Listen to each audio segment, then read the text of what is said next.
Oh, it just fell out. Oh.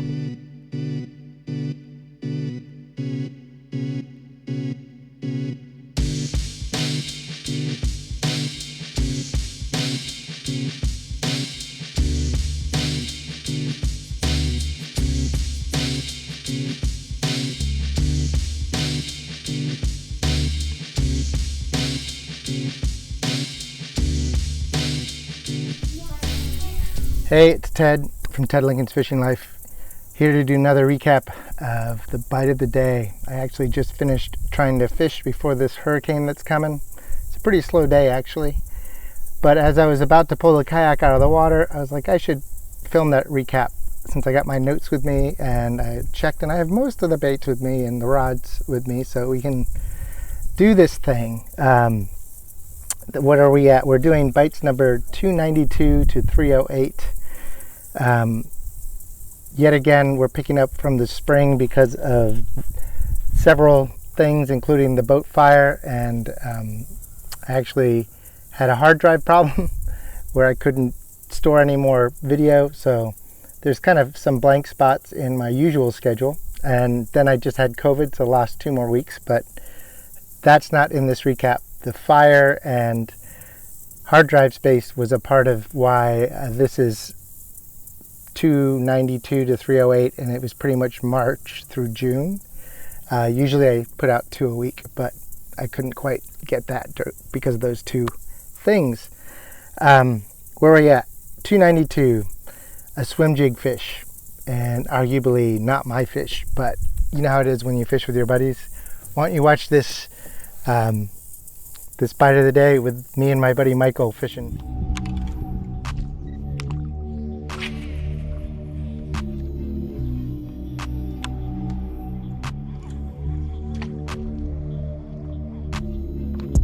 Oh shit. Pretty good one. Just hit like a freight train. Not like, I don't think it's like a, oh, it's a pretty good one.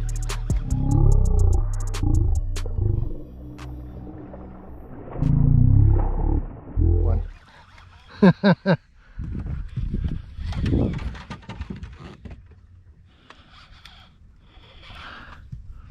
guess the swim jig does work here.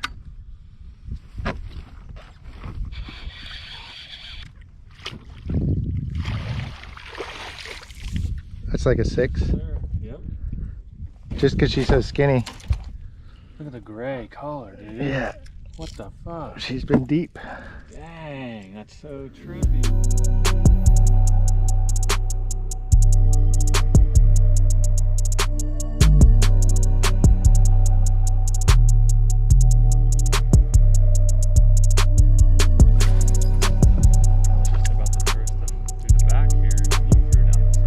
Well, I was just I was giving you this whole inside. That's what I was doing.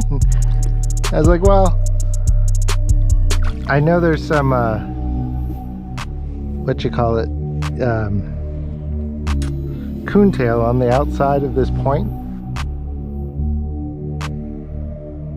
Hey, well, if you're wondering why this looks different than me sitting on my kayak, I'm going to have to stick a couple of these videos from my studio in because I had some mic problems. But so I'm going to pick up where we left off, except being here in my bar, I'm going to have a drink. Like I said, there's going to be a few videos in this recap that I'll cut to here in the studio where I either lost the footage or I had some mic issues. So back to bite number, what are we at? The first one, 292, my swim jig bite with Michael. I think I said in the last recap, this is actually on the same trip, which was a 3-day trip of fishing with Michael, that I had tried to not catch his fish, and I ended up catching his fish. This was me realizing that swim jig was actually working. I had never had a lot of luck with swim jigs on this lake, so I was kind of surprised. Well, cheers. And here is that swim jig. Well, not the exact same one. I had since lost that one, but this is another one exactly like it. It is the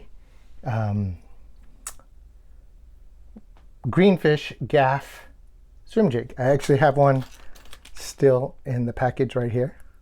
This is in a custom color for 44 tackle called 44 gold. It's just white and gold. I have a, almost dropped it, a Big Easy as a trailer and icebreaker, which is pearl belly, blue flake with gold and gold flake top. It's like all the best Florida colors mixed into one. And I have a little blade on there, as if you can kind of see. This was inspired by the Mega Bass swim jig that's later on in this recap. The little blade seems to make a difference sometimes. It's not 100% necessary, but it's a cool little mod. I've figured out how to add one to pretty much almost any swim jig so far that I've tried it on, using these little blades. These are the Harmony, but Zappu made the first ones. I just tried these because I couldn't get the Zappu ones when I needed some. But I'll be making a video on how I do this to this jig, swim jig, or two swim jigs soon. A little hack video, DIY video. It's been a while since I did one, so I figured it's about time to do another one. But yeah, the gaff swim jig, the reason why it's become one of my favorites is the nose and the line tie. Fishing in the heavy cover that I do, other swim jigs, like we're going to get to the Mega Bass one later, but if you look at where the line tie is and the nose, it's a little hard to focus. I'll show a close-up of these for you guys. This one is on the top of the hook, is on top of the head, the line tie. This is in the front, and it's kind of protected by the lead. Coming through grass, that's key. This line being up here just means that there's a spot for grass, little pieces of grass to get hung up, or hydrilla especially, coontail, anything like that that's really soft and breaks easy will just get wrapped between your line and the jig head. Not that these aren't good swim jigs. Like I said, that one's coming up later. But for heavy grass, this new, to me, the gaff swim jig by Greenfish Tackle. I had another jig I used to like, swim jig I used to like, but they discontinued, they stopped making them. So I had to find one I did like, and like I said, I discovered this at 44 Tackle. This is actually still in the package, like I said. This is the one I'll do a hack video on how to add this little blade to any swim jig. Ooh, right there. It's subtle, but it does seem to add a little extra sometimes. And yeah, that was the second good fish that day that I caught on a swim jig. Both times I was paralleling cover but also going through the very edge of the cover. I wasn't just paralleling the exact edge of the cover. I was going through the edge of the cover and popping in and out. And that seemed to be the key. They were sitting in that grass, just one layer back behind the edge. So if you popped in and out from the edge, I seem to get a lot more bites. And that's when having a swim jig that comes through grass and pads and coontail without getting a little bit of grass on the front makes a really big difference. And this color is just amazing. There's another color that they make that I forget the name of it, but it's black with the gold, which is also awesome. I've also had a lot of luck with that one. But in this video, it was pretty much this exact same jig. It's a 3/8 that I was throwing. And I was throwing this on my SLX combo. Oop, here it is. SLX medium heavy, 7.2 fast with an SLX old school. The original SLX, it's not that old, but you know, they came out with a new one. This is a fast one, the 8.2-to-1 with 30-pound braid straight. When I'm fishing through cover like that, I like to use straight braid. In fact, sometimes I'll upgrade my rod. Sometimes I'll upgrade to my 7.6 Corrado jig rod. This one has a Citca 200. This is one of my most versatile setups. This is a 7.6 medium heavy fluoro flipping and punching rod according to Shimano. This is a Corrado. It's about 2 generations old from the current Corrado, but I mean, it's still an amazing rod, and I think they still make this exact same action. I happen to be throwing it on the lighter setup, the 7.2 medium heavy instead of 7.6, with the 30-pound braid. Lets me be a little bit more accurate than I would be with the 7.6 if I'm trying to get to specific spots. And I just think I had a swim bait similar to this tied onto this rod at the time. This rod does everything though. This is one of my Citca rods. This is my jig rod, my swim jig rod, my 6-inch and smaller weedless swim bait rod. I'll even throw a big leader on it and throw big square bills on it, the Magnum square bills with like a really long 17-pound mono leader. Less so now that I have an actual crankbait rod, but it has, in a pinch, if I don't have that crankbait rod, I can use this because it's a moderate fast instead of just fast. I've owned this rod for a long time, and it just keeps shining more. The longer I own it, the more I realize how versatile it is. Not that the 7.2 medium heavy isn't. I mean, I caught my PB on this exact rod, this 7.2 SLX medium heavy with a 7-inch sticko. But either way, when I'm throwing a swim jig, it's one of these 2 setups if I'm throwing the gaff or one of the straight braid swim jigs. We'll talk about another swim jig later that isn't quite as heavy duty. What are we up to next? The 293, the Hookup Sanity for 2023. It's actually not called the Hookup Sanity. It's called the Bait Sanity Hook 2023, but it's basically the same tournament that I won last year. And when it started this year, I was going to go for it, but then the fire and COVID and doing kayak tournaments kind of took over. But this was my first fish of the 2023 tournament on the Explorer Gill. Why don't you watch the bite and then I'll break it down for you.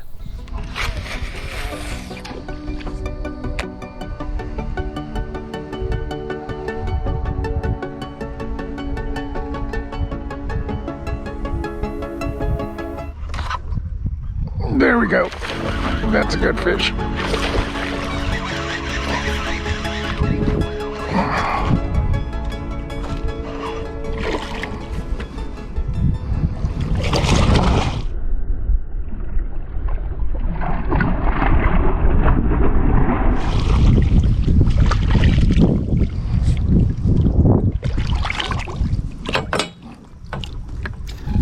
There we go.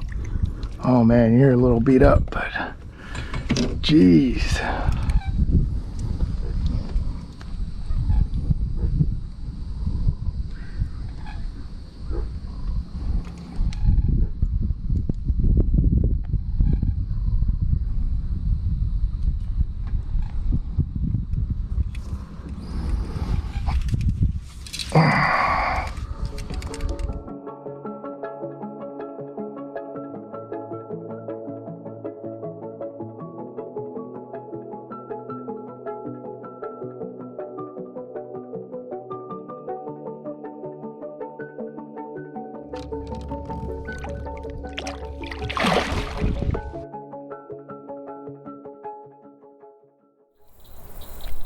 Well, it's good to be, ooh, here comes some wind. Like I said, we got a hurricane coming like tomorrow night at like 1 a.m.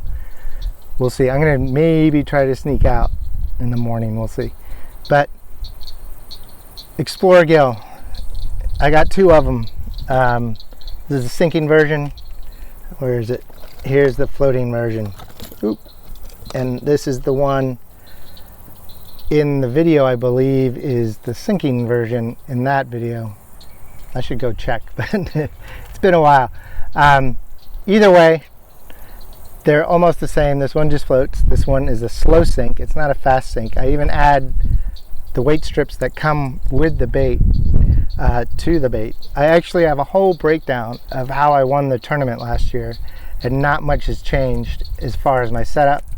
It's still my same Dobyns Fury 806 to 65 pound X9 Berkeley braid with my Corrado 200 Gomex's handle.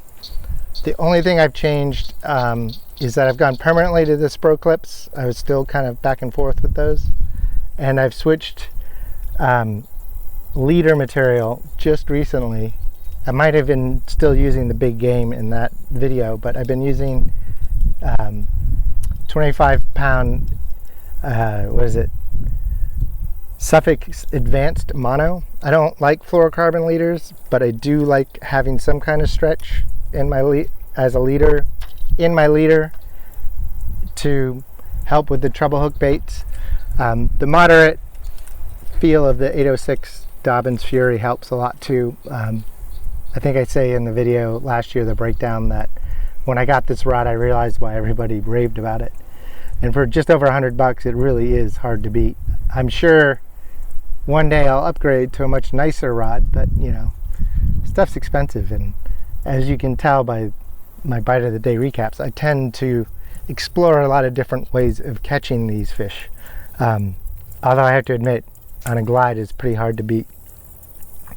That fish was awesome too, because I actually drifted by that spot and couldn't make that cast the first time, just with the boat positioning and the eelgrass, and there's just that channel through it, and I saw it. So then I drifted through the whole section, came back around and set the boat up so that I could make that cast, and sure enough, just as I came through this gap between two holes, between two big patches of eelgrass, she came up and nailed it.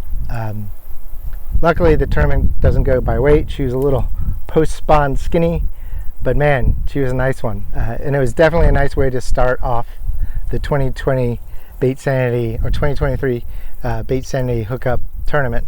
And it got me started, and I'm actually making a run for the top 3. We'll see how it goes. I got like 4 days left.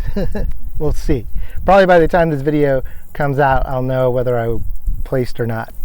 It's at the end of August. I'll put a link to the video of how I won the tournament last year, which has a whole breakdown of what I changed on the bait, which is the same. My setup, other than the leader, is the same. I even got video of the baits swimming underwater you can check out. But yeah, Bait Sanity hookup tackle. Wish me luck. I think I'm in second this year. We'll see. What do we got next? Oops, sorry.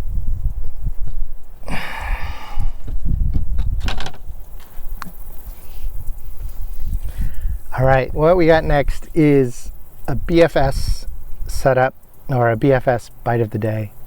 Bait finesse. I believe that the last recap was the first time I even brought up the fact that I bought a BFS setup. A lot's happened since this bite and is still happening. I'll tell you about it after you watch this video.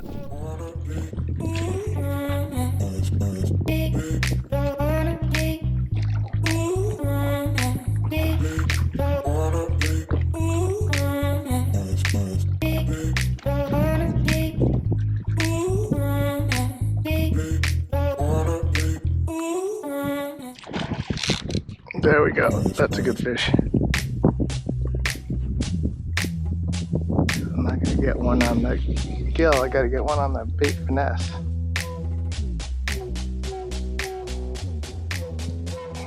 knew I could turn that one. Come on.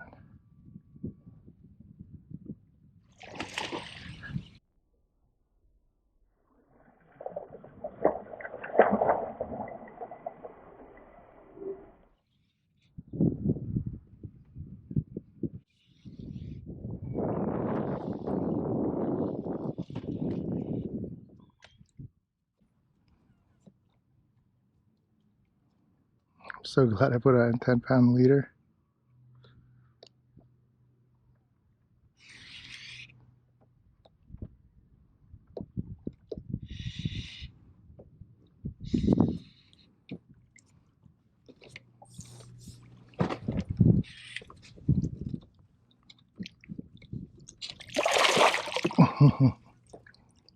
There you go. Look at that.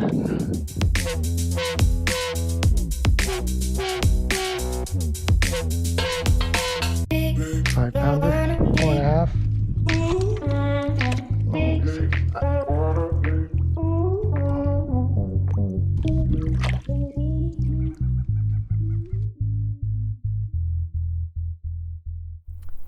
So if you don't know what BFS is, it stands for Bait Finesse System, and it basically allows you to cast really light baits on a bait caster. And you're like, why would you do that when you can do it on a spinning rod? There's a reason we use bait casters instead of spinning reels, in terms of the control, in terms of the speed and the power. One of the main reasons we don't use it for light stuff is the drag and the castability, and Bait Finesse kind of takes care of that. Here's what I have right now. It's actually a different color gunfish as the one in the video. I believe was this one, the Ghost Minnow, which this is the 70, which I'm a fan of all of the gunfish. It's pretty much my favorite all around topwater. They've got the 70, the 95, the 115, and the 117, which is entirely different than all the rest, but I still like it. I should probably do a whole video about the gunfish one day, just because it really is one of my top baits of all time. But my BFS setup right now is not the same setup in the video because I broke that rod, but it's the same reel. It's my first BFS reel. It's the Cast King Zephyr.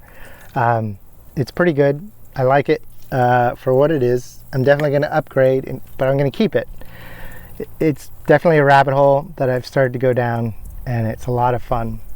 But I broke that rod, like I said. I think it was on a tree on the back of the kayak and broke. And then I actually broke my other BFS rod. So this is actually not even a BFS rod. It's just a medium moderate. And I just wanted to throw it around a little bit. I have another BFS rod on order. It'll be here this week. But in that video is the Claris 7 or 610 medium light. And I really liked that rod, but it's unavailable anywhere and I can't find it. So I replaced it with actually the medium light version of this Fake Green by 13 Fishing, and that was definitely a little more moderate than the Claris. If I had to have one, it would be the Claris or a Shimano medium light instead of a 13 Fake Green medium light. But it's good to have both. So I'm getting, I forget the name of the Shimano rod I ended up ordering. It was the only medium light 610 I could find anywhere. I'm sure it'll be in a video at some point, but I'm going to try to get the warranty, the medium light Fake Green. Like I said, it's both are, that one's a 6.8, the Shimano's a 610, but the Zephyr reel with 10-pound X9 braid to now a 10-pound mono leader. In that video I was still running an 8-pound fluoro leader, and then shortly after that I broke off about an 8-pounder on a topwater right at the boat, and I decided that unless I'm in super clear water, I'm going to stay with 10-pound leader as well. They don't seem to notice it. It doesn't affect the cast, and doesn't affect the baits unless I go really small, and then I'll drop down to probably 4 or 6-pound fluoro.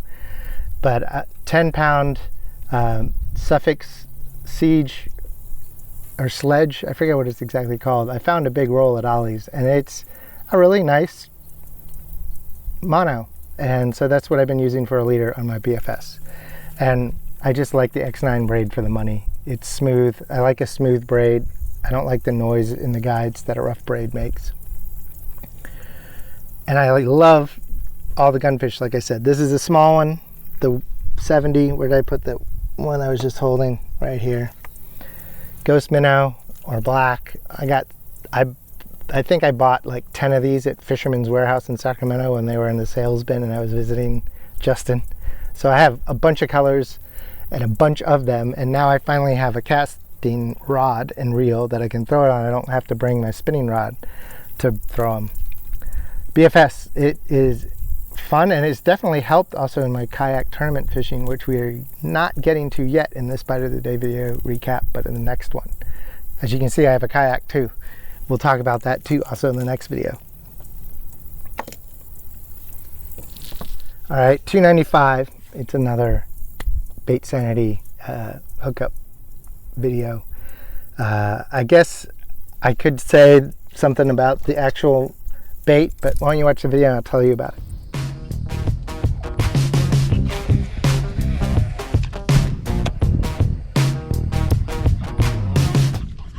There we go. Finally, good one. Come here. Come here.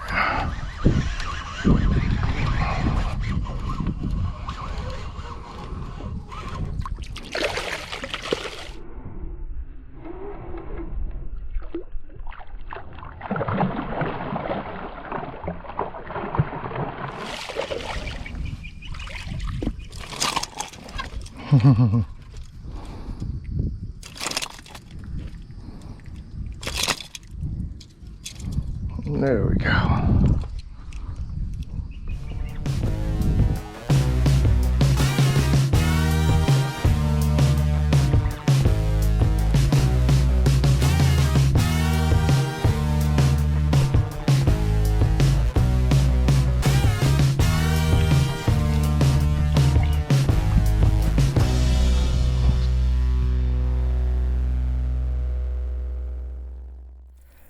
So it was this bait in both those videos.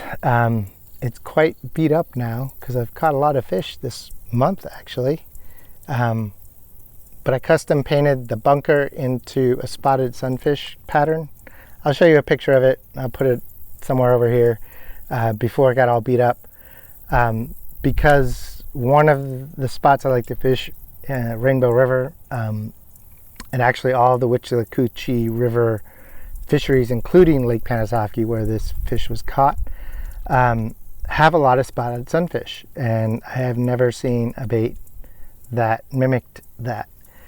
And one other thing about this particular bait that I did is I added magnets. It just barely holds that back hook to keep the hooks out of the grass a little bit, so once it starts moving through the water, those hooks stay pinned up there.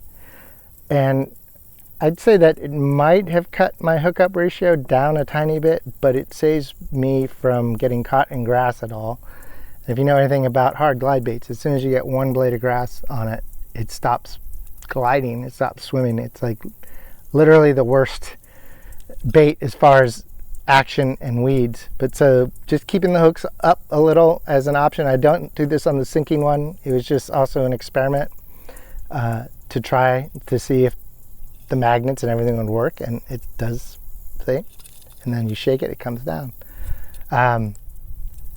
Putting those ST35 hooks in the front, and then the G finesse in the back, they're so sharp it's hard to even touch this bait when you get weeds on it. Really helps too with the hookups. I just had a giant one nip it the other day and just got off right at the boat, but you could tell she didn't want to try, but that back hook is so sharp that she still got hooked, but only the one hook. She never got one of the other hooks, which is what you hope for if they bite the back hook, that when they shake their head, that one of those other hooks comes and gets them somewhere, instead of the other way around. When you have two hooks and sometimes one comes out, that's not what you want. Or if they just get the one hook. But yeah, same setup. Like I said, the link to the video will be in the description. There you go. Oh yeah, micro dodge. I gotta dig this out of my tackle box. What are you saying, micro dodge? What are you talking about? This is a little JDM crawler, weedless. Why don't you watch the video and I'll show you the bait.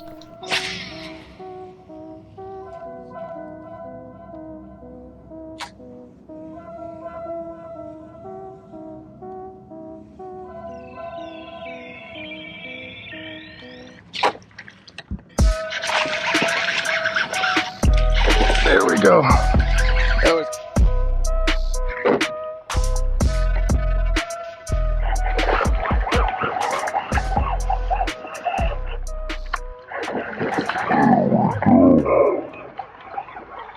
That was cool.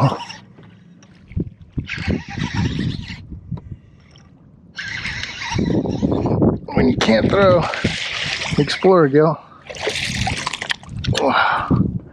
Look at that thing.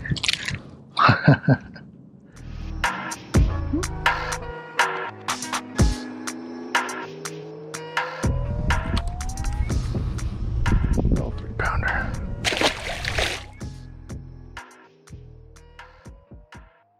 Ah, the sun's setting below the tree there. I have one in a package because they're like the Elastec in terms of like if they touch anything they melt them, so I keep it in a package. I don't like doing that because this is bulky.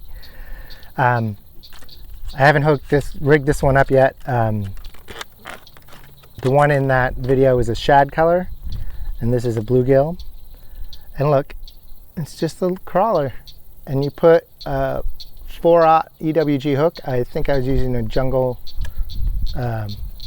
Gamakatsu jungle wide gap hook in that video, and I throw this on my frog setup for, this is the Micro Dodge Big, and so there's a Micro Dodge which is smaller, and this is the Micro Dodge Big, which is bigger, and the actual Dodge is a hard bait that's a big crawler. So that's, I don't know, it's a JDM brand Raid. They're really awesome. Got this through the hookup tackle.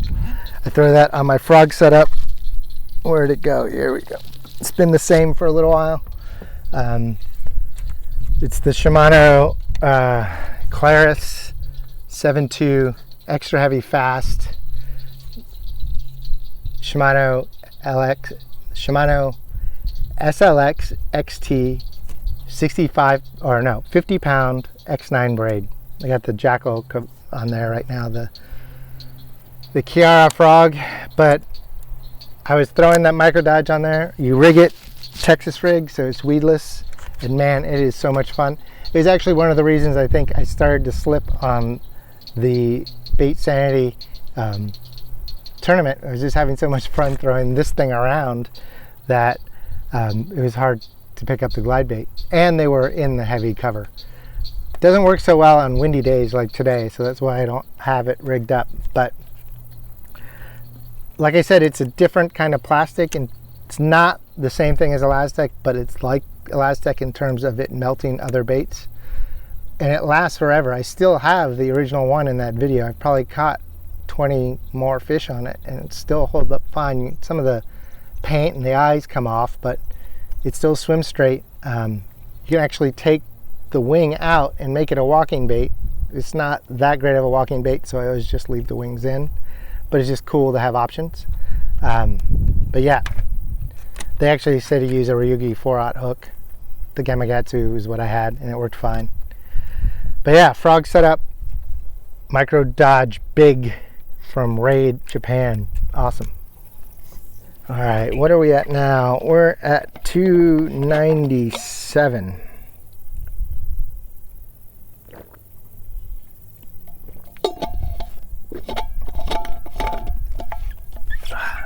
Need to stay hydrated. 297.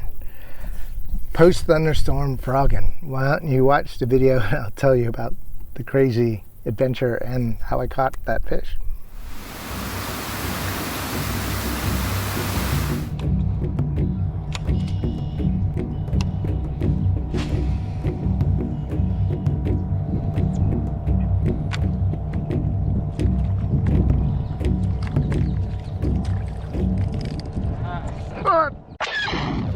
Is that as much? Whoa!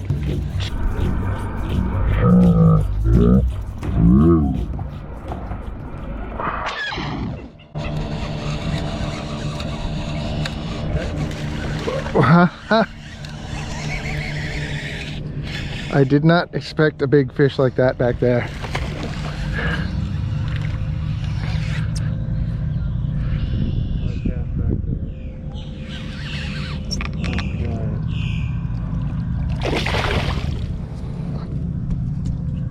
She's skinny, but she's long.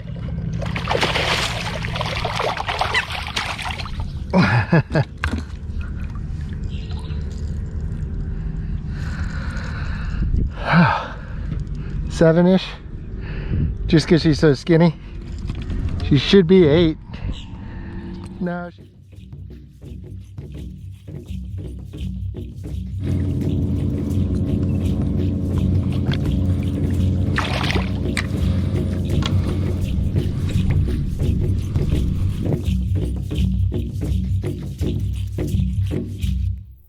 me and Justin got caught in a torrential downpour that pretty much popped out of nowhere. Had to hide in an abandoned fish camp, like dock area, till it passed. Like, it was nuts. But when it rains like that, so heavy and so fast, I always immediately look for a good shallow spot that has some kind of discharge or flow or something coming from the rain flowing into the lake. Not even a creek. I mean, you can look for a creek too, but that's better even through the rest of the day. I'm talking about immediately, within a few minutes, when it calms down, I look for that. And we had actually gone through the same spot earlier that day and nothing. There was no life. We didn't get a single bite. Went back and I caught 2 good fish in this section. This is the first one, and both of them were on one of my favorite frogs is the little Hackattack pad perch in shad spawn, which is the clear. I don't particularly like this bait in any other color. I mean, I have it in other colors just because I bought them and realized I don't like them as much. The clear is twice as soft as all of the others and has an excellent hookup ratio. All the other colors have an okay hookup ratio. And it's a good color. It's like white, clearish. And I was throwing that on the same frog setup, the Claris with the 50-pound braid to the XT Shimano SLX, and just working it real fast and tight, super shallow. But you can see there's a canal there in a neighborhood, and I know water flows out of there when the rain starts to flow down people's, storm drains and driveways and whatnot, and that attracts all the little microbes and plankton and washes stuff in that the bluegill and everything are eating, and the bass will go straight up there and start looking for stuff that isn't paying attention. And that's exactly what happened. So post thunderstorm frog fishing, or just shallow topwater, weedless lizard's great too, weedless speedworm, a walking bait or popper if there's no cover. Just especially those really, really heavy torrential, not just like even an afternoon thunderstorm. That one was like, we had to seek cover and we got soaking wet, and we definitely sat under that cover for like 30 minutes. I mean, there's a little clip of it in the video. And I immediately was like, we're going back shallow to where we were earlier today. And it paid off. So keep that in mind, especially if you live in Florida where we have these crazy storms that pop out of nowhere. If you don't leave, go find something shallow. Even if there wasn't any fish there active before, they might be now. All right, next up is another BFS bite. This is bite 298. The mini whopper plopper. This thing, look at that little guy. Why don't you watch it and I'll tell you more about it.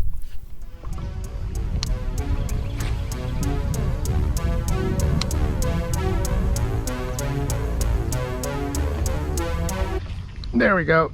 The wall. It's a good fish.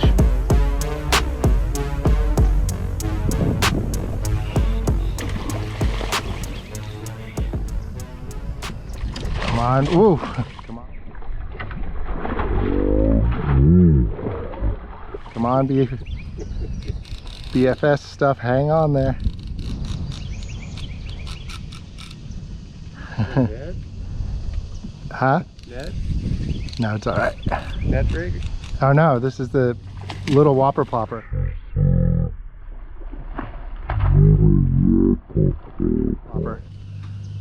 Right on that seawall, like I said. I saw you made the perfect cast. Yeah, I was like, I hope there's one there this time. There hasn't been one for a while.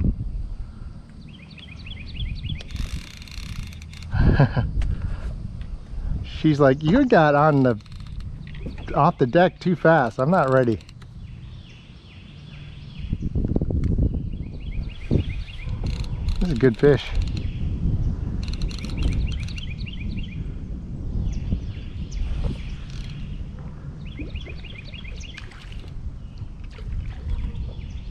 She's got a big buddy with her. Oh, Yeah. yeah.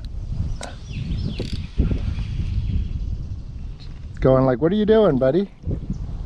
Why aren't we gonna go team up these chicks over here? And you're way over there in the middle now. Dirt in your mouth. Oh, come on. Look at this.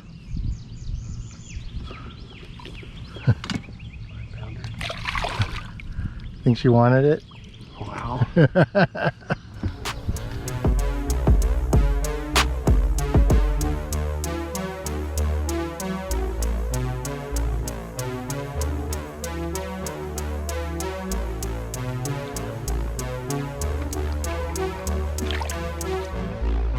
Not quite 6.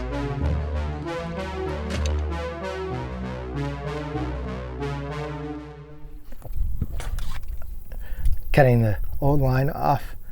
Yeah, BFS, we already talked about it. That was the same Claris setup with that same 8-pound fluoro leader, and it was that exact bait that broke off later that day on a much bigger fish right at the boat. This little tiny bait, I had started using this before I got into BFS and cast it very poorly with my topwater setup, but it would kind of cast. And if they're eating shad on a shad spawn in this color, this little monkey butt 65 whopper plopper is deadly. And I don't plop it back.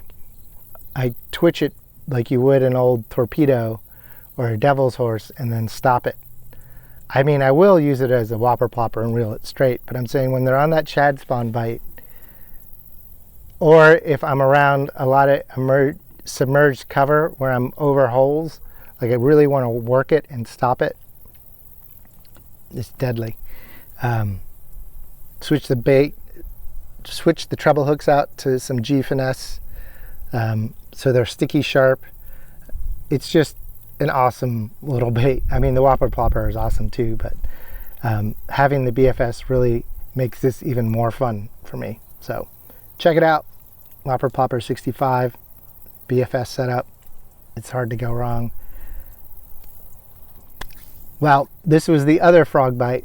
We're at what, $2.99? Wow, almost to 300 here. $2.99. This is another frog bite, that same post thunderstorm bite. Same frog. Went back to my favorite seawall. Why don't you watch it and I'll just tell you what was different. It's like a goalie from foosball trying to get through those reeds to the wall, you know?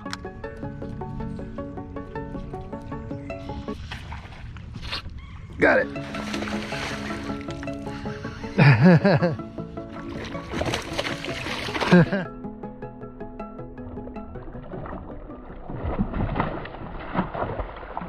Awesome.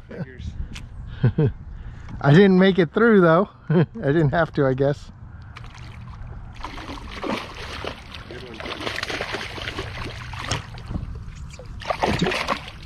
I gave you 2 shots.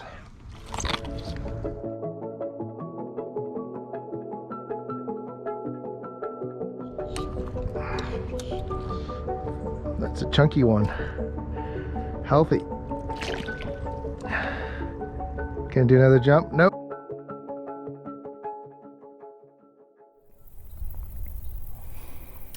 So the only thing different about this bite was the fact that both me and my buddy Justin were trying to make the same cast. I gave him a few tries. I messed up my first try, gave him a few tries, and we were trying to get between the reeds to get to the wall because we saw a fish just pushing bait and blowing up on the wall, like on the wall. And I just couldn't get through. He couldn't get through. We just missing our cast. So that cast, I hit the reed and twitched in a little bit of open water in front of it, and that fish came around and nailed it. So you can kind of, I think you can hear Justin being, oh man, but we both tried for that fish because he let us know he was there. And also another spot that we had fished and hadn't got a single bite just a few hours earlier at like dawn even. But as soon as that thunderstorm rolled through, there's also another neighborhood canal right there. And like I said, we could hear and see that fish feeding on the seawall. He wasn't the only one. He was just the biggest one that we knew of. And there you go. I caught it on the same hack attack frog, same frog setup. So what do we got next? Bite number 300. And both bite number 100 and bite number 200 were kind of a big fish. I got lucky, or I saved one for number 100 and I got lucky for number 200. I was hoping to get something good for number 300, and I did. And not only did I get a good one, I got one on a big swim bait that I'd been trying to catch fish on for a while. Why don't you watch bite number 300 with the Yunique Baits fire carp, mirror carp in fire carp color. That's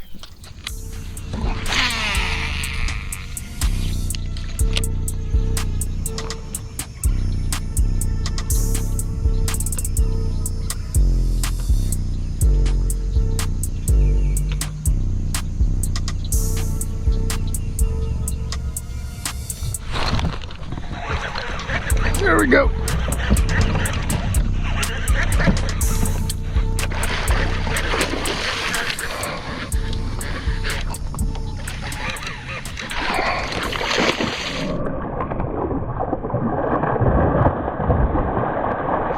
Oh my God.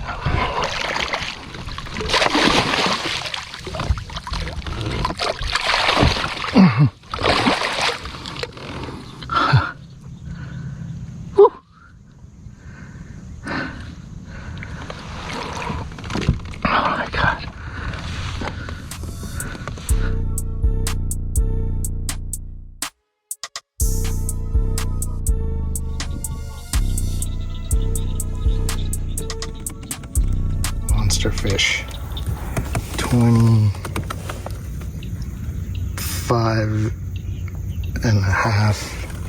Look how fat she is. Alrighty, girl.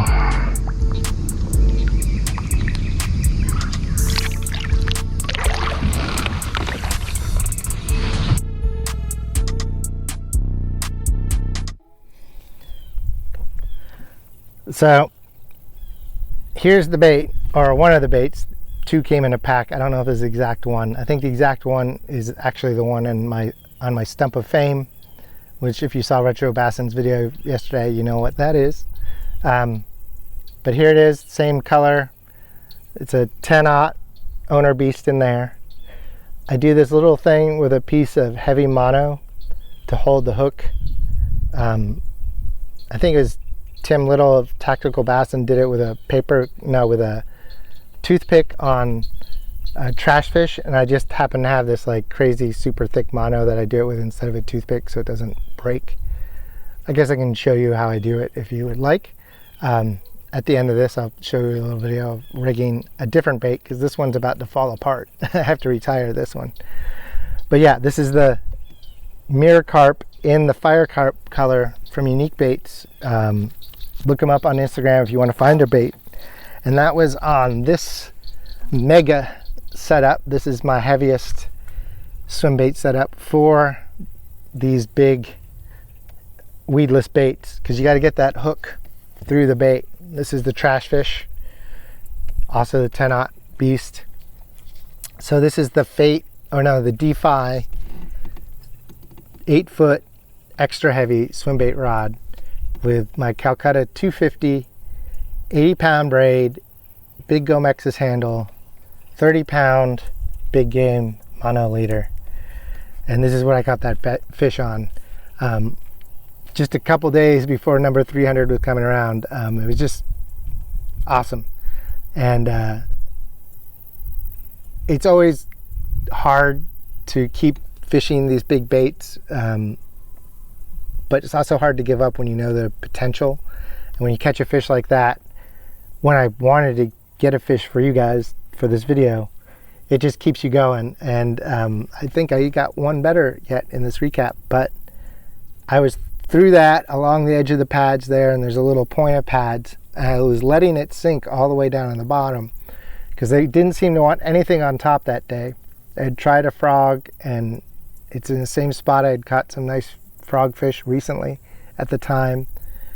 So made this bomb cast, was reeling it just steady, and as soon as I bumped around that little edge of pads, she nailed it, and I wailed on the hook. That's what you got to do with these big bass, and that's why I'm using an extra heavy rod. This is the only extra heavy anything like this that I own, and it is, some people might say it's too stiff, and if I weren't fishing in what you see behind me, I might agree, but I used to have the heavy version of it, and it wasn't enough to get the hook in and then the fish out of that cover. And you know, maybe if I weren't catching 9+ pounders in that situation, it'd be okay. But when you hook a teener, which I have, and you lose it just because you can't turn them around, you realize no more messing around. I gave up on, went to 80-pound braid instead of 65. Went to a 30-pound big game leader instead of a 30-pound fluorocarbon because I had a snap one day. Put the biggest Gomex's handle I could find to fit on here so I can just crank down. And yeah, it's addictive, big swim bait fishing. So there you go, bite number 200, Unique Baits fire carp, or mirror carp in fire carp. Gets me what was it, a 9, I forget, like a 9.4, 9.2, I forget exact weight, but it was 9 pounds, and it was pretty exciting. Sun's going down. It's a good thing I'm done for the day, right? 3:01. Like I was saying, I was on a frog bite before this bite, so this was actually a couple days before that big fish. Throwing the livetarget hollow-bodied sunfish. Why don't you watch this video and I'll tell you more about it.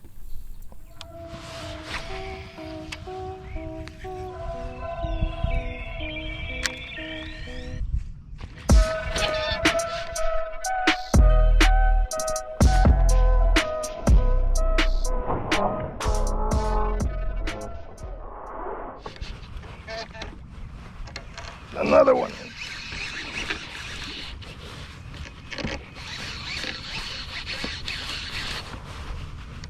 Come on.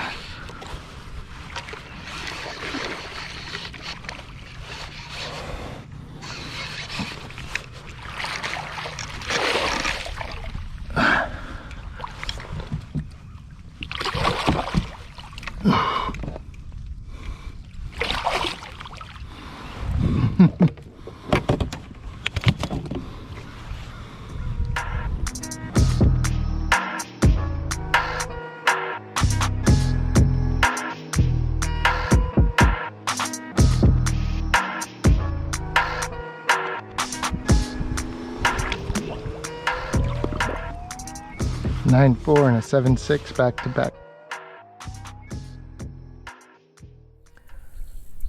So this little sunfish I was throwing on my same frog setup, the Claris 7.2 extra heavy 50-pound braid. This was a big deal in like 2015 or something like that. It won ICAST Best of Show, and if you go back, you can look at a YouTube channel around that time, everyone's talking about this frog or this hollow-bodied sunfish, and then it kind of lost favor. And I understand why. It's not easy to work in a traditional way, and I don't really like the big one. I like the small one. Has really good hooks. If you've seen my videos, you know that I've had luck on this before, and I had noticed that they were really looking at the spawning bluegill, and I had a frog patterned, bluegill patterned frog on, and I was like, I wonder if I put the sunfish on, if it would be even better. Tied this on, and that fish just blew up, and my camera died, but I caught 3 fish between 7 and 9 pounds in that one set of pads that morning. That just happened to be the only one that I got on camera. And the trick to this, there's a trick to working this, and there's one modification I do to this bait. The trick to working it is not trying to walk it like a normal walking bait or even a frog that you would walk. I mean, you can, but that's not its appeal. To me, what it can do is if you walk it a little and then you jerk it really hard, it'll shoot out of the water and like skitter, just like a bluegill when it's getting chased by a bass and lands on the pads. If you've ever seen it, you know what I'm talking about. And this does it. You just got to work an extra hard twitch into your walk. Instead of just steady, you just go, and it'll go. And that was key. As soon as I started doing that, in general, I'd done it for years now, that's when this bait became good, but great, especially if they're focusing on bluegill in heavy cover. And that's what they were doing that day. I have a sleepergill video coming up that was that same morning, and it was literally all about the bluegill, all in that one area. And the other little modification is that I take a razor and I split the tail. And you're like, why do you do that? I feel like the only problem with the hook operation, is one of the reasons I don't like the bigger one, is that they'll hit the tail and not get the hooks. And that, don't cut too deep because then you'll get leaks. That just makes it a little bit softer. Does it help? I don't know. It makes me feel better. And it takes literally like 2 seconds with a razor blade. And put 3 slits in, and then that's good. And now they just is a little bit softer than it was before. Doesn't seem to help too much with the bigger one. I mean, it helps a little, but like I said, I'm not as much of a fan of the big one. But the small one, I mean, with those trocar hooks, once they get hooked, you got them. It's definitely a solid bait, and it's just a shame that I feel like it was super popular and then people didn't fish it. It didn't fish the same way as every other frog, and people gave up on it, or every hollow body. I still use it. I still always have 1 or 2 in my box just in case, and that's what happened that morning. I switched the frog I had, put this on, and immediately caught 3 giants, all in like 45 minutes. It was nuts. Live target, sunfish, hollow-bodied sunfish. Don't pass it up.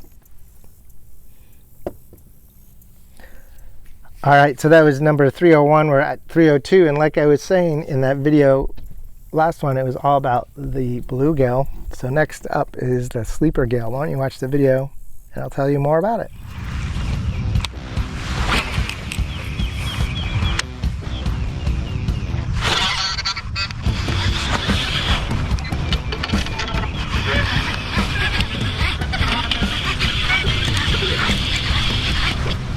Come on out of there.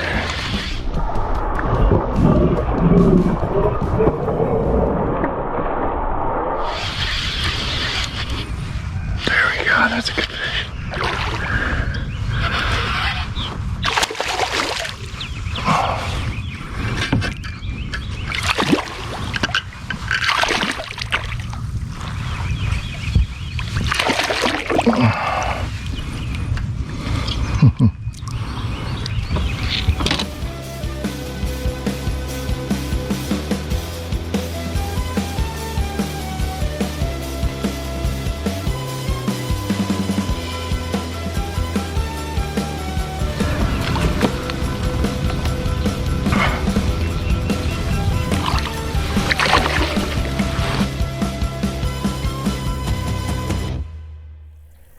I'm actually going around and snipping all my old line off while I'm picking up the baits, because I've used all these baits today. Sleepergill. It was all the rage as well. I waited to get one just because they were hard to get. When I found one locally, I bought one. I don't think this is the exact one in that video, but they're all variations of the same. They're the same shape and weight and just a slightly different color. And I started throwing this around in between that hollow-bodied sunfish, still throwing it into the edge of the pads or just slightly into them. And sometimes if they wouldn't come up for the hollow body, they'd eat this. And I was just throwing that on my normal medium heavy, just straight SLX is the old school SLX 7.2 medium heavy fast, SLX normal reel, 30-pound braid. I think I was running a leader, and I cut it off at some point. I don't remember if I had it on, because I was getting such big fish and such heavy cover that the leader didn't help as far as visibility, and I was afraid I was going to break off that 17-pound leader. So I'll go straight braid, and usually I'll run this actually on that Corrado 7.6 jig rod, flipping rod that I was throwing that swim jig on, because it's a lot like a jig. You know, it's weedless. It's not as weedless as a jig, but it's got a big jig hook. I just had something else on that rod, so I put this on this rod and it worked as soon as I went to the straight braid, especially. One thing about the sleepergill that not a lot of people talk about is it's an amazing skipping bait. Just thought I'd tell you that. Didn't have anything to do with this bite, but it skips so well, like under docks and trees. I don't think I've got any video of me catching a fish doing it yet, but I'm sure it's coming. And it's just such a bite-sized bluegill shape that every bass eats something like that.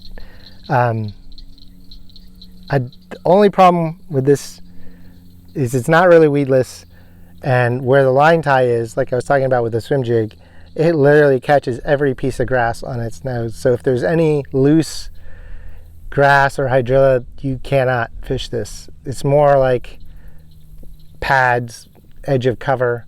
So I have to pick where I fish it. But it's a good little bait, and like I said, it skips amazing. I wish I could figure out how to make it slightly more weedless, but I'll just keep buying them the way they are. Megabass sleeper gill. So yeah, this is a continuation of filling in the blanks from the footage I lost either to a bad mic, but here we are talking about the Megabass swim jig. Why don't you watch this bite of the day video and I'll break it down.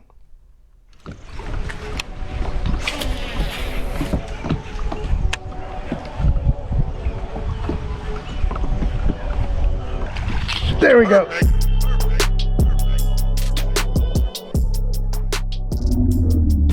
Go. It just went straight into the pads. Feels pretty good though. But I can't tell if it's the pads or the fish. Still on there, I think. Yep.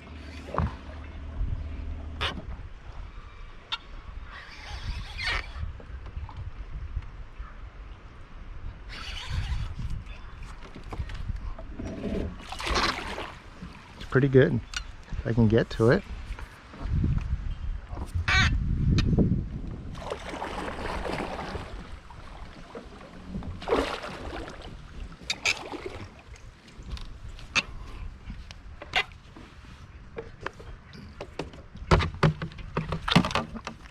Come on, god damn it. It's like a 5.45 maybe.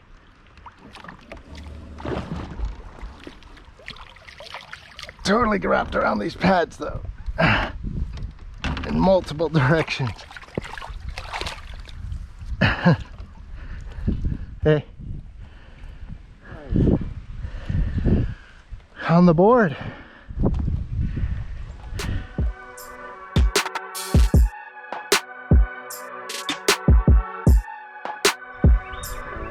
Thanks, man. Perfect.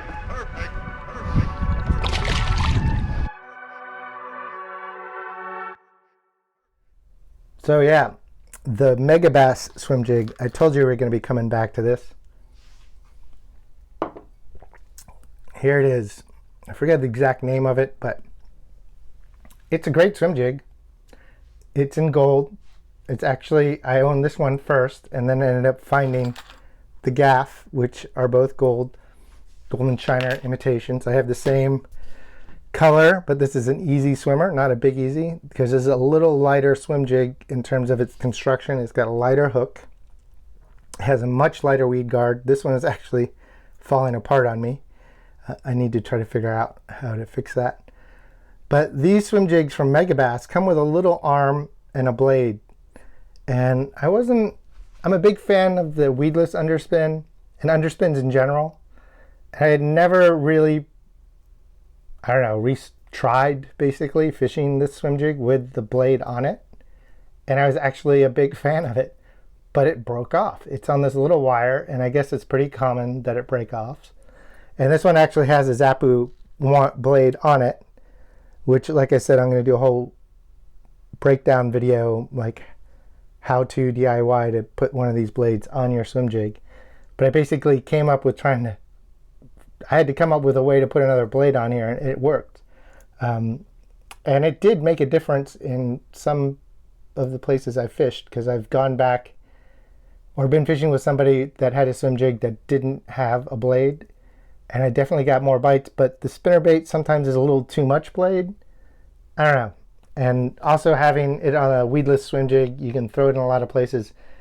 Even though earlier I was explaining how this is not as weedless, or is not as good for heavy cover as the gaff swim jig, because of the line tie and the thinner weed guard, even though it's a stiffer weed guard, and the lighter weight hook. I will throw this on the same 7.2 medium heavy, but a lot of times I'll throw a 17 or 20 pound mono leader on here, about 6 or 7 feet long. Won't always do it. If the water is really dark or tannic, I might just stick with the braid to have the little extra sensitivity, because pretty much when you get a fish pegged on a swim jig, they usually stay on. I have lost some big ones where they've come off, but that weed guard kind of pushes up against their mouth and keeps the hook in a little better than, say, just an open hook. And the hook, this swim jig, the hook is good quality. I love the detail on the head, but just like I said earlier, where the line tie is, it makes it pretty impractical around a lot of the cover I fish. So I don't throw this often, but it does have a different action than the gaff swim jig. The problem with the line tie out front like that is you're losing some of the instability of the line tie being there, and you're losing some action of the bait. That's actually one of the reasons I throw a big easy on this instead of the normal easy swimmer, because it would fit. The big easy has its own rock, so it kind of adds to the action of a straight line tie. The off center line tie on top will give it a little more instability and give it a wobble in addition to the kick, and it seems to help get bites. So yes, the Mega Bass swim jig is nice. Maybe not quite my go-to swim jig around here, but I'm glad I got them. I have a couple of them in my box still, but this is the one in that video in golden shiner. Just swam it between those pads. It does fine around sparse pads and around, I don't know, brush. Not really timber, but brush. It comes through pretty good. It even comes through moderate hydrilla. But once you get into thick hydrilla or coontail, or there's all these other grasses we have, like floating eel grass, it just wraps, that line just causes the weeds to wrap around the nose and you ruin a cast. So just less versatile for me, or less, not versatile, I just use it less because I tend to fish in more cover, as you've seen. As we continue with my recap, add in here, we're getting to, what is it, bite 304. More of the live target sunfish, but it's less about the bait than the whole discussion around this catch. Why don't you watch it and I'll explain more to you.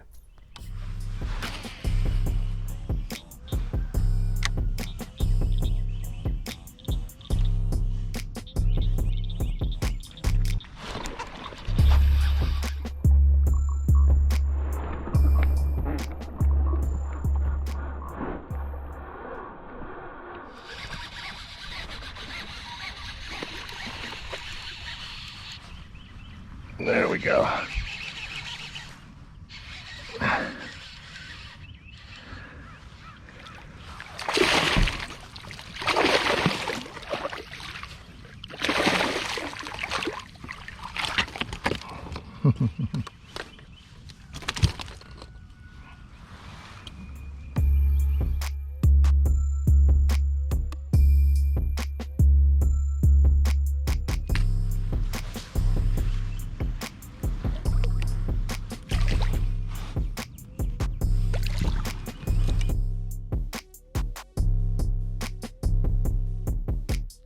So yeah, it was not the same day as those big fish I caught on the sunfish, but same area of the same lake. And I was having a discussion with my buddy Michael, who's in the swim jig video at the beginning of this recap, about an MLF tournament we were both watching live, and how they kept talking about the bluegill spawn, and they would come up to the edge of dollar pads and just throw wacky Cincos around the edge of the dollar pads, and nobody threw a frog into the dollar pads. And I've heard this from other people. They don't think big bass live in dollar pads. I guess I just grew up not knowing that, because some of the biggest fish I ever got bit by were in dollar pads. So I've always targeted dollar pads. If you don't know what I'm talking about, they're just smaller. They look like silver dollar size lily pads. And it is really dense under there. And it is surprising that really big fish will live in them. I do find that the edge of them between, say, normal pads or Kissimmee grass is the optimal spot. But there's a weird tangle that they create with openings underneath, and big fish will just sit on there and they'll blow up right through the pads. So Mike and I had just watched this whole tournament where nobody threw anything into the dollar pads. I was like, I know they were on a brim bed, or they're feeding on bedding bluegill in this area like the week before. So I was like, let me try throwing the sunfish into the dollar pads, and I kind of drag it or fish it over like just a little edge of another clump of grass, and that's where that bass was sitting, in the middle of the dollar pads next to some other grass. Like I said, a lot of people overlook this sunfish, but it still catches fish, and I was throwing that again on my same frog rig, which is a Shimano Claris extra heavy 7.2 with a Shimano SLX XT 8.2-1 with 50-pound braid. I use the extra heavy rod and the slightly lighter line. I use a lighter line because I will cast. I'll almost spool the 150 size spool with 50-pound braid with some of the casts that I'll make. And the extra heavy rod is because I'm making those casts all into heavy cover, and I need to be able to pull a teener out if I have to. I've lost more than one teener frog fishing with just a heavy, so I went to extra heavy, and hopefully, knock on wood, no more lost teeners. So yeah, don't overlook dollar pads or the live target sunfish, the small one.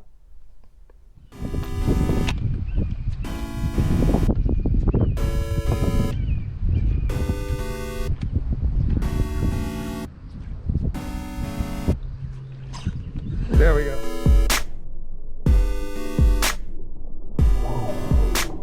There we go. He pulled that thing out of my hand almost. He was pissed. I didn't even hear the bite. I just felt the rod almost leave my hand. Prop bait.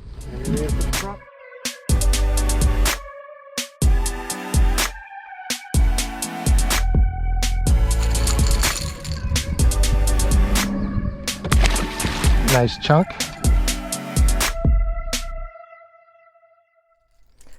Well, here's my last little insert into my own recap, trying to re-shoot some of the footage. And we're talking about the Berkeley prop bait. This is their version of a double prop similar to a devil's horse. I think it's called the prop spin. I'll put the actual name down here if it's different. This was a part of a couple month prop bait bite that just came out of nowhere for me. It started with that 10-pounder that you saw in the last recap, and it continued for a while, and they would just hit these prop baits. First of all, they'd hit it more often, but sometimes they'd just try to destroy it. Like that fish in that video is not very big, but he almost pulled the rod out of my hand the way he hit it head first and just took it. I was throwing that on my topwater rig, my Dobyns 7.6 medium heavy with the SLX XT and the 30-pound braid to 17-pound mono leader. Same thing I always use for my top water. The only difference on the prop baits versus my walking baits or poppers is a lot of the time I will remove my clip and tie direct, because especially a double prop bait, just keeping the line out of that front prop. Any kind of clip or split ring just lets the line get in there.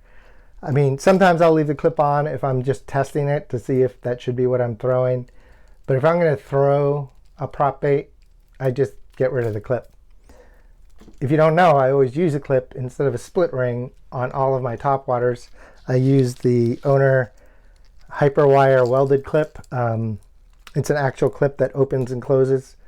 And I use that instead of the Spro clip that I like for my swim baits, which is more of like a slide-on, like clip split ring almost. Just because some of the poppers I have such a cup face, you can't slide one of those clips that you slide on into the eye of the bait. You have to have an actual opening to get down in there. And the Owner seems to work really well. I used the 26-pound rated one, and I've never had a problem. I'm running 30-pound line to a 17-pound mono leader, so I figure 26-pound clip, it's right in the middle.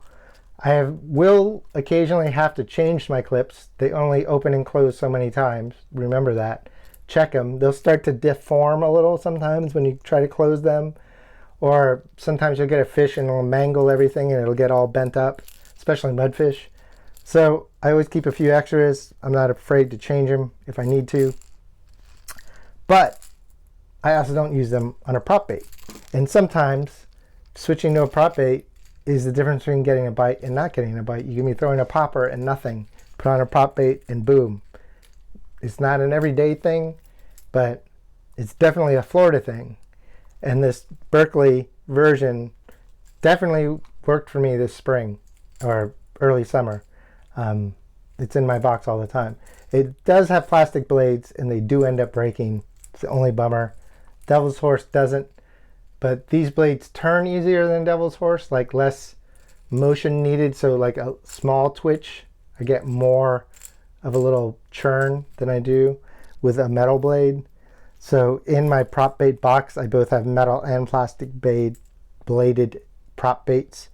I like the Ozuri plastic one and the Berkeley plastic one. And then like Lucky Craft and Devil's Horse and IMO, they all have metal blades. Cool thing about the metal blades is you can bend them to change the action. It's kind of cool. But yeah, Berkeley Sprin prop is awesome. Now back to the previously filmed recap. Both these bites are baits I don't happen to have on me, both topwater. Next up is the Sebile Shad Rainbow River bite. I've shown this before, but why don't you watch this video and we'll talk about the bait.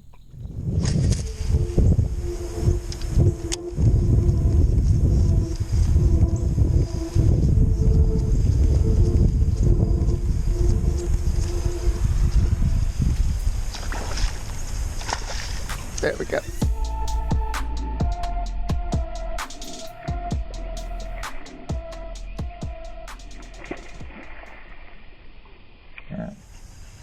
That was good. That was awesome.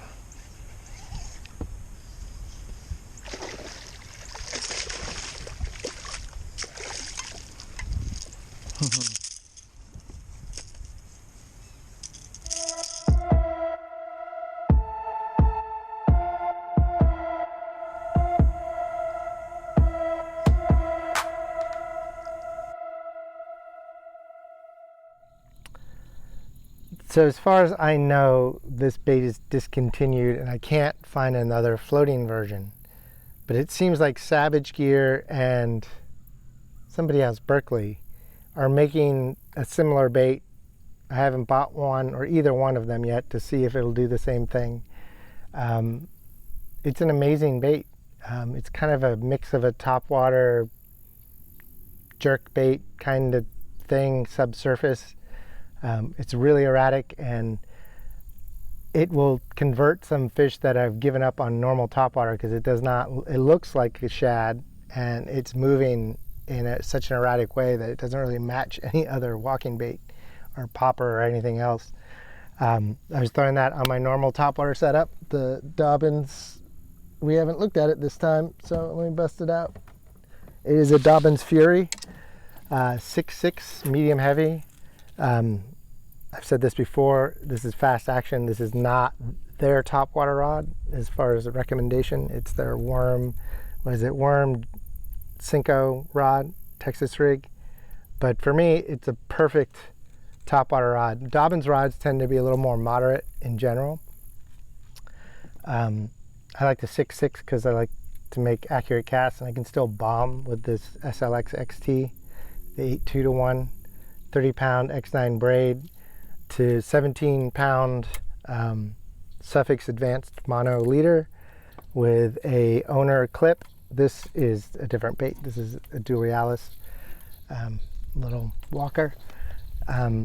And even in that super clear water at Rainbow, I'd still throw that 17-pound mono leader. It doesn't seem to bother them when they're focusing on a topwater. If I was dragging a worm or doing something slow where they had to decide to eat it instead of reacting to it, I might, or I would run lighter line or clearer line. But for things like big swim baits and topwaters and stuff, it doesn't seem to matter too much. They'll commit, or at least in my experience. But yeah, I like this faster, heavier rod than most people would for a topwater, just because I fish around this heavy cover, like I've said before. But I also like it not only to get the fish out, but to pop the hooks off of cover and hopefully not have to ruin a cast if I just happen to snag a pad or one blade of grass. Sometimes I can work it real fast and get the bait free and still get some of that distance to work back to the boat, and it's definitely paid off for me. I've tried to go to softer rods, and the hookup's fine, the fight's fine, but I just can't fish it around the cover the way I want. And this rod seems to handle both the hookups and the fight. I hardly lose a fish because of the rod. I mean, it's fishing, you lose fish. And the Fury is a great deal for just around $100. And I like the 6.6 too because I have to walk my bait different than most people. I can't do the downward action because I've shattered my arm more than once, but I have a big metal plate in there and I just can't do that action. So I got to kind of do it to the side. So I need that shorter rod so I'm not popping the rod tip in the water the whole time. And I grew up fishing topwater on 6.6, so it's just comfortable for me. It works really well. I suggest that anybody who doesn't think it will to give it a try. That includes you, Calvin, who has one of my rods and I've never seen actually use it. If you're not going to use it, you should give it back maybe. All right, we got to keep moving because we're running out of light and I still got to put away the kayak and do all that stuff before this hurricane rolls in tomorrow. All right, where are we at now? We're at 307. This is the big fish of this recap. You'd think it'd be that 9-pounder, but no, I got a bigger one. But also on a unique bait. It's actually here because I pulled it off my stump of fame to have it here today. The gillmadtic. Why don't you watch the video and I'll tell you more about it.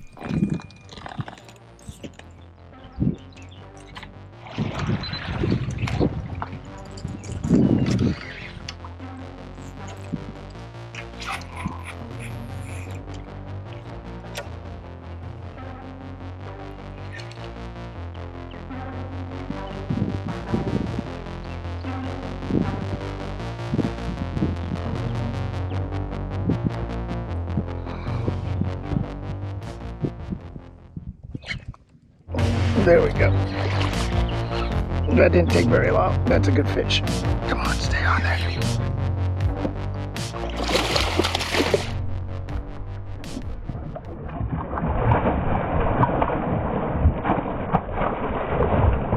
That's a big fucking fish.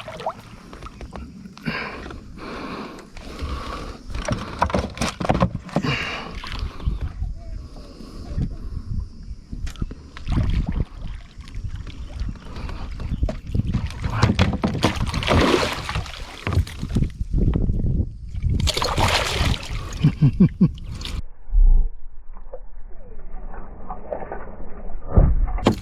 it just fell out. Holy shit.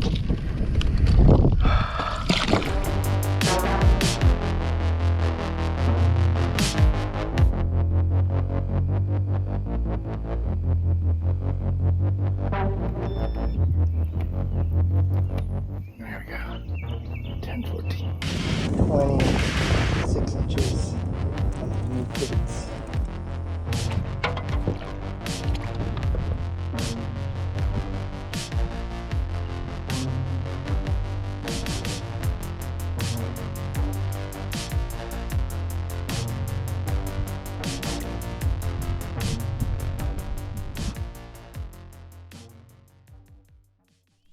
So here's the gillmadtic by Yunique Baits.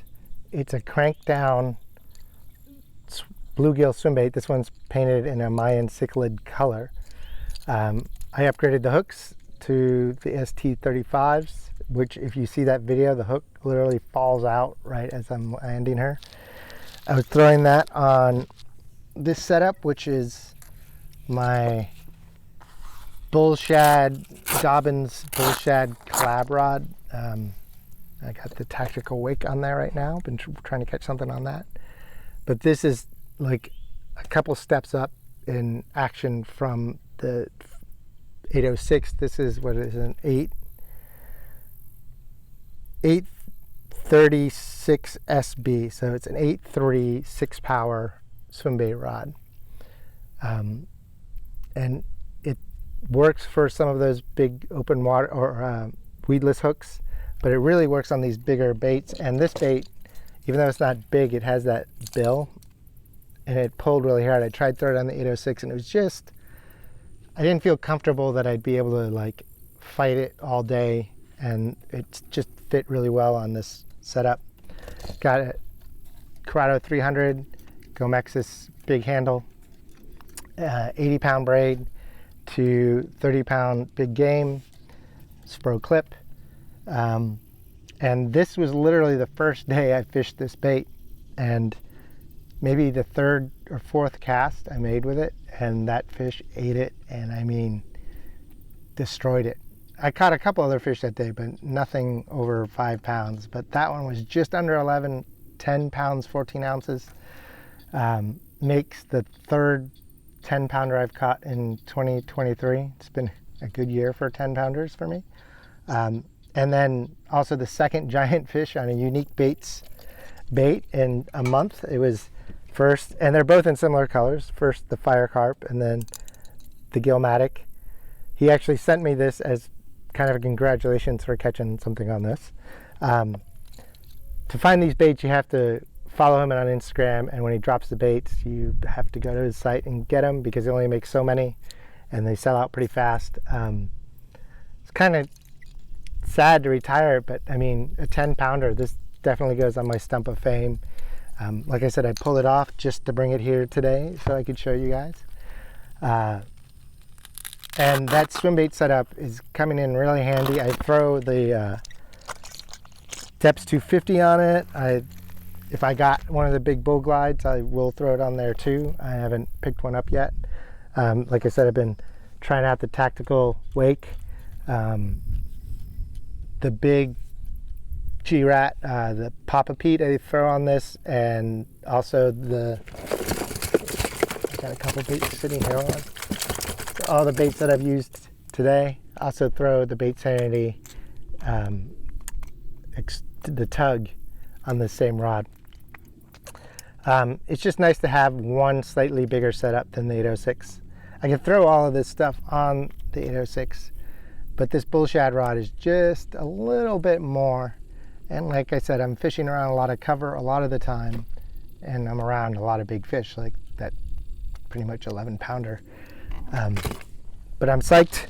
I can't wait to pick up some more baits from Yunique Baits as soon as I can afford it. I've been broke catching up from having COVID and all that, and fixing my boat after the fire. That was almost the last bite of this recap. This should wrap up us till June, even though I know it's the end of August. I'm trying to get there. But we just got one more. It's not as big, but it's another sleepergill bite. Why don't we watch it?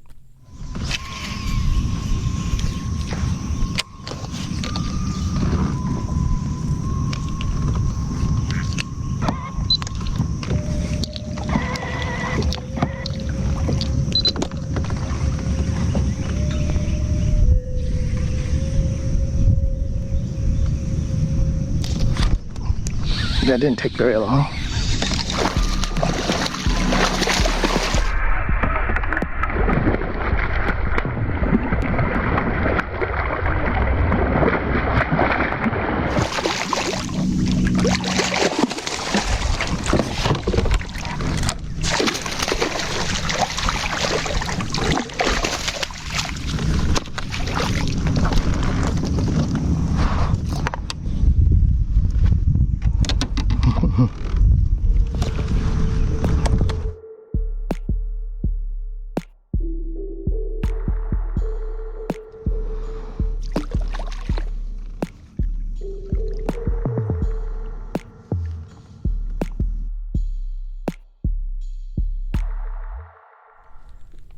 So yeah, it was another sleepergill bite. I was throwing it this time on my Corrado 7.6 medium heavy moderate with the 50-pound braid to a 20-pound mono leader, and it was on the edge of a grass line. In this kayak for the first tournament I was pre-fishing for, not the first, one of the first tournaments. It's the one I won, which is coming up in the next Bite of the Day recap. But it was on Lake Santa Fe, and I was trying to find fish, and that was the best one I found that day, was on this sleepergill, fishing that edge of the grass. I never made it back to that spot during the tournament. I tried to, but ran out of time because they were biting somewhere else. But like I said, you can throw this thing on either my medium heavy, or I throw it either on my SLX medium heavy normal fast action, or the 7.6 medium heavy, which is a little beefier medium heavy, but it's a little more moderate too. So it's kind of a balance. It just depends on what else I'm trying to fish. If this rod gets used for a lot of other things, and so does that one. If I'm trying to skip, I'll throw it on the shorter one. If I'm fishing around a lot of cover, I'll throw it on this one. And I just threw a leader on there. I believe I had it on from the bait before, so I just left it on and it worked fine. And this setup cast this just fine. It seems like it's small, but it's got some heft to it. But yeah, all of these like 7.6 medium heavy moderate like jig / pitching rods that Shimano makes are literally one of the most versatile rods you can own for fishing around here in Florida, around all this cover. I throw my weightless Cincos on it, but I throw the big Cincos. I throw my swim jig on it. I throw this on it. I throw a lot of my smaller, like 6-inch size weedless swim baits, like the Big Easy style baits. I throw my jigs on it, which is actually designed for. When I flip and pitch a jig, this is definitely the rod I throw. I don't use braid, fluoro though. I still use the 50-pound braid. But I can leave you with that, since this is the last bite of the day, that one of the most versatile rods you can get is any of the Shimano Corrado and up. Even the new Corrado has this line. This is like 2 models of Corrado rod ago, but the current one still has this rod. X-Pride has this rod. They all have it, the 7.6 medium heavy moderate jig / pitching fluoro rod. It's a good rod. One day I'll get a newer one, but I love this one. I love the cork handle. None of the new ones have cork. They all have EVA or that carbon, which I'm sure is nice, but I do love cork. I just redid my cork too. I have a video on that you can check out. I'll put it in the description. But so that wraps up this recap. Wish me luck in this hurricane that's about to hit us. I'll probably not have this video edited before the hurricane hits us, so you'll see this. So hopefully I'm still around and everything's all right. But thanks for checking it out. This is Ted from Ted Lincoln's Fishing Life. I'm out.